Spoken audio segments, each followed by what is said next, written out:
Konflik warga Desa Wadas dengan petugas kepolisian di Desa Wadas, Kecamatan Bener, Kabupaten Purworejo, Jawa Tengah, pecah pada Selasa 8 Februari 2022. Konflik terjadi saat pengukuran tanah di Desa Wadas. Dari peristiwa ini, 64 orang ditahan Polres Purworejo. 3 orang yang diduga sebagai provokator naik ke proses penyidikan, sisanya dibebaskan. Konflik ini bukan yang pertama kali terjadi. Tahun lalu, penolakan warga Desa Wadas, tepatnya pada Jumat 23 April 2021, berujung ricuh dan pihak kepolisian menangkap 11 warga. Konflik yang terus berulang di Desa Wadas ini dilatar belakangi oleh proyek pembangunan Bendungan Bener dan tambang andesit. Bendungan Bener menurut data di laman kppip.go.id masuk dalam proyek strategis nasional pemerintahan Presiden Joko Widodo pada 2018. Nilai proyeknya mencapai 2,06 triliun yang dibiayai menggunakan APBN dan APBD Provinsi Jawa Tengah. Konstruksinya dimulai pada 2018 dan rencana mulai beroperasi pada 2023. Bendungan ini memiliki kapasitas 100,94 m3, diharapkan dapat mengairi lahan seluas 15.069 hektar, menyediakan pasokan air baku sebesar 1,60 m3 per detik, dan menghasilkan listrik sebesar 6 MW. Desa yang terdampak dari proyek ini yaitu Desa Wadas. Penambangan batu andesit dari Desa Wadas akan digunakan untuk material konstruksi Bendungan Bener. Menyikapi ini, masyarakat Desa Wadas terbelah menjadi 2, sebagian mendukung dan yang lainnya menolak.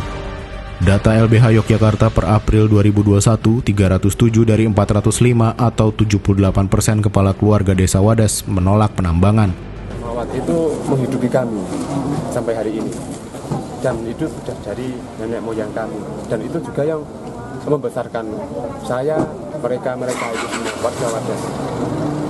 Karena mayoritas maupun dancer maupun tidak, mau PNS mau tidak, yang jelas di sini mayoritas petani semua. Dan itulah yang menghidupi kami. Kenapa kita mati-matian untuk menjaga lahan itu jangan sampai dikeruk. Orang tua anaknya harus dijaga. Di Al-Quran juga ada ayatnya, di hadis ada hadisnya. Tanah itu harus dijaga, tanah peninggalan itu harus dijaga, harus tetap lestari. Soalnya tanah milik pemerintah pun juga ada, itu batu-batu di Merapi kan juga milik pemerintah, Mas. Kenapa nggak ambil dari sana? Kan jelas itu milik pemerintah, kenapa harus di sini? Jadi tetap nolak ya, Mas ya? Tetap menolak.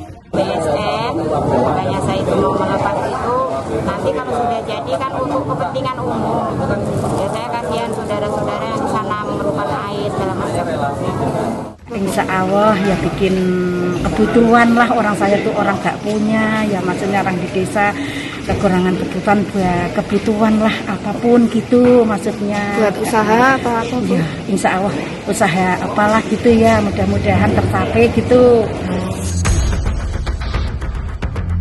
Kepala Badan Pertanahan Nasional Kabupaten Purworejo, Andri Kristanto mengatakan, total bidang tanah yang akan dipakai sebagai lokasi penambangan direncanakan mencapai 617 bidang. Jumlah bidang tanah yang sudah disetujui untuk dijual pemiliknya terdata sebanyak 346 bidang atau lebih dari setengahnya. Total luas lahan tersebut mencapai 114 hektar. Keterlibatan polisi dalam proses pengukuran adalah bagian dari kegiatan pengamanan yang tertuang dalam Surat Kementerian Pekerjaan Umum dan Perumahan Rakyat nomor UM 0401.AG.3.4/45 tanggal 3 Februari tentang permohonan pengamanan pelaksanaan pengukuran di Desa Wadas.